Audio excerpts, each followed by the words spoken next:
خان عبدالولی خان کو میں نے بہت بچپن میں، جب میں ابھی اپنے گاؤں سے بھی نہیں نکلا تھا، اپنے گاؤں میں دیکھا تھا۔ ہمارے گاؤں میں خدائے خدمتگار کے کچھ لوگ تھے اور وہ ان کے مہمان تھے۔ پہلی زیارت میری اس عمر میں ہوئی تھی۔ اس کے بعد جب وہ افغانستان میں تھے اور جناوطنی کا عرصہ گزار رہے تھے، تو مجھے یاد ہے جب 1972 میں نیب جمعیت حکومت قائم ہوئی تو طورخم پر میرے والد قبلہ گاہ مولانا مفتی محمود نے ان کا استقبال کیا تھا اور ٹرک پر ایک ہی صوفے میں بیٹھ کر وہ خان صاحب کو پشاور میں لائے تھے اور بحیثیت وزیر اعلیٰ انہوں نے اپنے صوبے میں، اپنے وطن میں ان کو خوش آمدید کہا، اور وہ حالات پیدا ہوئے کہ جہاں پشتونخوا کی سرزمین پر، پاکستان کی سرزمین پر انہیں دوبارہ اپنا عظیم کردار ادا کرنے کے مواقع ملے۔ ہم طالب علم تھے اور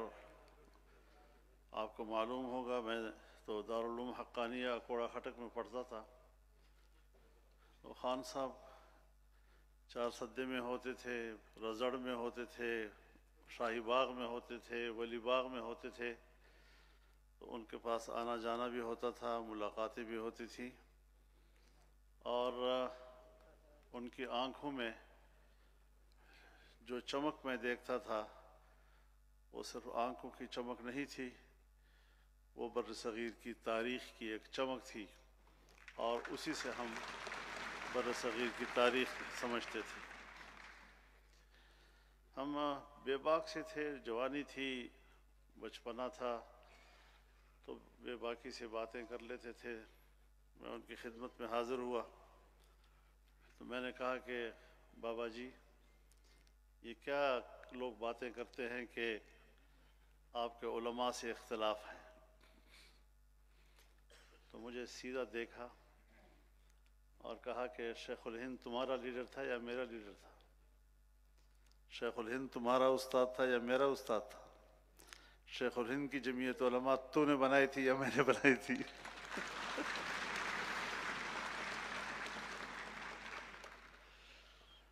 اور اسی پر انہوں نے مجھے بہت کچھ سکھا دیا، بہت کچھ سکھا دیا مجھے انہوں نے۔ اشتغر کی سرزمین کو بھی ایک بڑا مقام حاصل ہے کہ حاجی صاحب تورنگزئی اسی سرزمین سے، بادشاہ خان اسی سرزمین سے، حاجی محمد امین اسی سرزمین سے، اور انہوں نے آزادی کے لیے قربانیوں کی ایک تاریخ رقم کی۔ اگر آزادی کا مفہوم کوئی سمجھنا چاہے تو شیخ الہند کے پیروکاروں سے سمجھے۔ اگر آزادی کا مقام اور اس کی قدر و قیمت کوئی سمجھنا چاہے تو بادشاہ خان اور خدائی خدمتگاروں کی قربانیوں سے سمجھے۔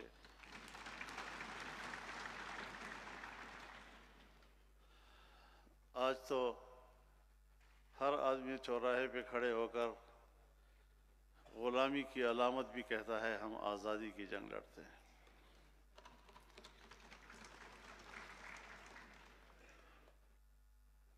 آزادی کی قیمت انہیں معلوم ہے جنہوں نے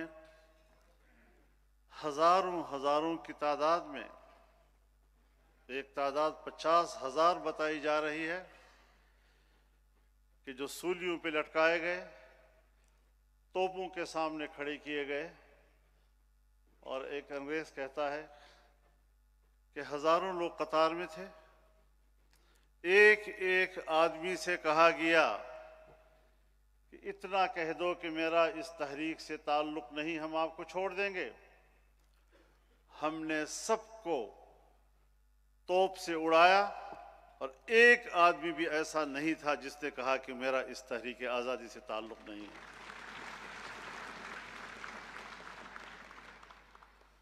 لیکن بدقسمتی سے پاکستان بنا تو، لیکن اس میں قربانی دینے والے اور آزادی کے لیے لڑنے والے اور انگریز سے پنجہ آزمائی کرنے والوں کو قدر نہیں ملتی۔ بدقسمتی یہ ہے، حالانکہ ان کو اس سرزمین پر ہیرو کی حیثیت حاصل ہونی چاہیے تھی۔ تاریخ میں تحریک خلافت کا انکار نہیں کیا جا سکتا، وہ تاریخ کا حصہ ہے، لیکن ہماری کتابوں میں تحریک خلافت کا کوئی تذکرہ نہیں ہے بھی تو الٹے سیدھے انداز کے ساتھ ہے۔ لیکن بہرحال میں اپنے آپ کو خوش قسمت سمجھتا ہوں۔ باچا خان بڑے آدمی تھے، اور ایک دن تو مجھے ایسی حیرت سے ان کو دیکھنا پڑا، میں تفصیل تو نہیں بیان کروں گا کیونکہ کچھ باتیں ایسی ہوتی ہیں کہ جب میں ان کے ساتھ بیٹھا ہوں، اور شاید ولی باغ میں ہم بیٹھے تھے، مشہور یہ تھا کہ باچا خان بہت سختی کرتے ہیں، اور مہمان کو بھی جب کوئی چائے وائے پلاتے ہیں تو بڑے کنٹرول کے ساتھ، ایک کپ سے زیادہ نہیں پینا، اتنا اس سے زیادہ روٹی نہیں کھانی۔ اور مجھے اتنا یاد ہے کہ جب بھٹو صاحب کے زمانے میں تحریک چل رہی تھی تو خان عبدالولی خان، مفتی صاحب، چودھری ظہور الہی، نوابزادہ نصر اللہ خان، یہ قافلے میں چل رہے ہوتے تھے، تو خان عبدالغفار خان بھی ساتھ ساتھ اس جلسے جلوسوں میں شریک ہوتے تھے۔ تو پھر یہ سارے حضرات باچا خان سے چھپ چھپا کے کسی کے گھر میں بیٹھ کر چائے کھانا وغیرہ کھاتے تھے، اور جب خان صاحب کو پتہ چلتا تھا تو پھر ان کو ڈانٹ بھی ملتی تھی کہ تم کیا انقلاب برپا کرو گے جب تم یہ عیاشیاں کر رہے ہو۔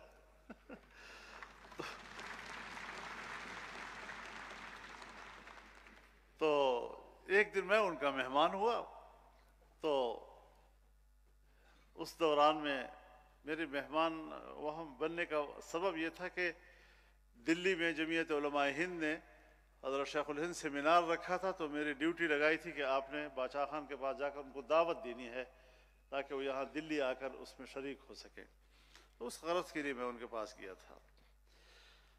تو میں نے دیکھا کہ میز کے اوپر مٹھائی بھی پڑی ہوئی ہے اور چائے بھی، اور بڑی وافر، اور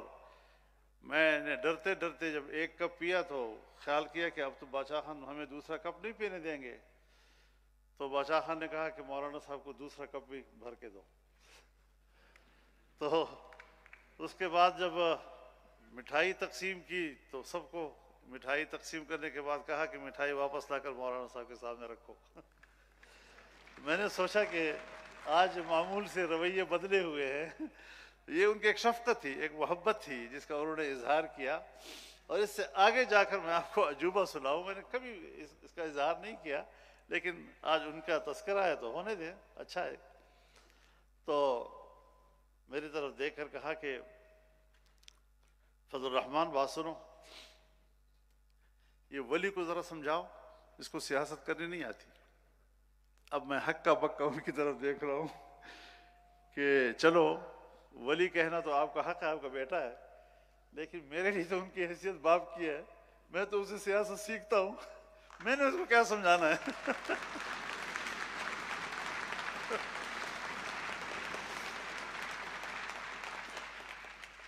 تو اس طرح کا ایک والہانہ اعتماد کا ایک تعلق، اور اس محبت کے ساتھ جس دن خان صاحب کا جنازہ تھا، ہم سب جنازے میں شریک تھے، اور میں نے دیکھا خان عبدالولی خان کو جس افسردگی کے ساتھ، وہاں سے میں نے ایک سبق سیکھی کہ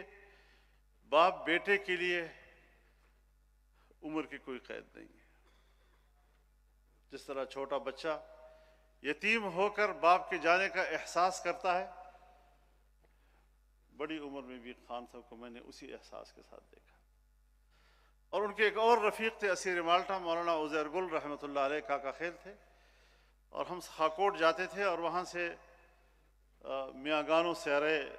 میں وہاں رہتے تھے، ہم وہاں ان کے خدمت میں حاضر ہوا کرتے تھے۔ ان کو بھی اللہ نے بڑی لمبی زندگی دی تھی، اور بس یہی دو ہی دوست تھے حضرت شیخ الہند کے جو ایک لمبے عرصے تک اس دنیا میں رہے اور ان کے فیوضات سے دنیا نے استفادہ کیا۔ تو مجھے خاص طور پر کہا کرتے تھے کہ بیٹا جب تم واپس جاؤ خاکوٹ میں تو میرا ایک دوست ہے، ان کے گھر ضرور جانا۔ وہ خدائے خدمتگار تھے، حاجی صاحب کیا نام تھا ان کا؟ رات خان بابا جی۔ تو مجھے خاص طور پر ہدایت دیتے تھے کہ آپ نے میرے دوست کے گھر ضرور حاضری دینی ہے، اور پھر میں یہ سلسلہ نیک عمل خان تک اور اس کے بعد تک جاری رکھتا ہوں۔ جب وہاں جاتا ہوں تو ان کے ڈیرے پہ حاضری دیتا ہوں، لیکن خاندان ہے، وقت کے ساتھ ساتھ خاندان بڑھتے ہیں، پھر اس کے بعد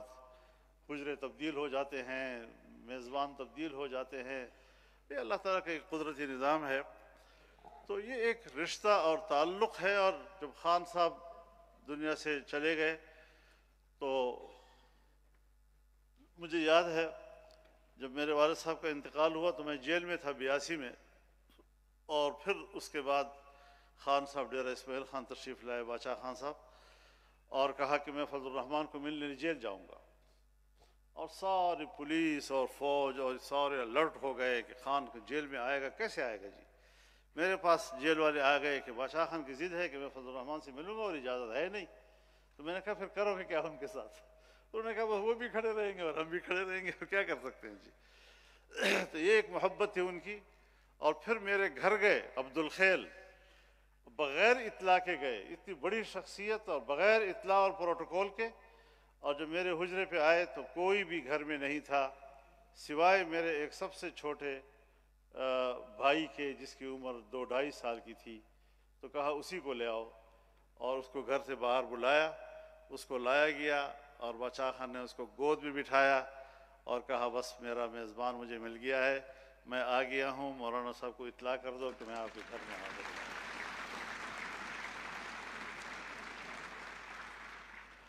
اب یہ وہ یادیں ہیں جو ہماری زندگی کا متاع ہیں، میری سیاسی زندگی کا اثاثہ ہیں، اور میں آج بھی میرے دل سے ولی خان کے لیے دعا نکلتی ہے۔ جب میں ان کے گھر گیا اور ہم ایم آر ڈی میں تھے، ماشاء اللہ کے خلاف تحریک تھی، تو میں ان کے ساتھ بیٹھا تو مجھے کہا بیٹا فضل الرحمان، میں نے بھی جوانی میں سیاست شروع کی ہے، آپ ہی کی عمر میں تھا جب میں نے سیاست شروع کی، اور جوانی میں آدمی جذباتی ہوتا ہے، اور جذبات میں جب مقصد حاصل نہیں ہوتا، منزل نہیں ملتی تو آدمی مایوس ہو جاتا ہے۔ تو تیرے اوپر بھی ایسے مراحل آئیں گے، خبردار مایوس نہیں ہونا، آگے بڑھنا ہے۔ بخدا میں آپ کو گواہ بنا کر کہتا ہوں کہ بہت سے مراحل میرے پاس آئے، لیکن یہ بات اس وقت مجھے سہارا دے گئی، اور آج تک میں اس سہارے کو استعمال کرتا ہوں۔ تو یہ وہ علاقہ اور تعلق ہے، اور اسی پر میں ان کو خراج عقیدت پیش کرتا ہوں، اور عقیدت کے پھول ان کی خدمت میں پیش کرتا ہوں۔ بڑا اچھا کیا آپ نے کہ مجھے بھی یہ سعادت بخشی، اور باچا خان اور ولی خان کو یاد کرنے کے لیے اس اجتماع کی وساطت سے مجھے کچھ وقت مل گیا۔ اللہ تعالیٰ ان کے قبر پر کروڑوں رحمت نازل فرمائے، ان کے خدمات کو اللہ قبول فرمائے، اور انسان ہیں، اللہ تعالیٰ ان کی خطاؤں سے درگزر فرمائے۔ ہم سب کو اللہ تعالیٰ ان کی قربانیوں کی قدر کرنے کی توفیق عطا فرمائے۔ وآخر دعوانا ان الحمدللہ۔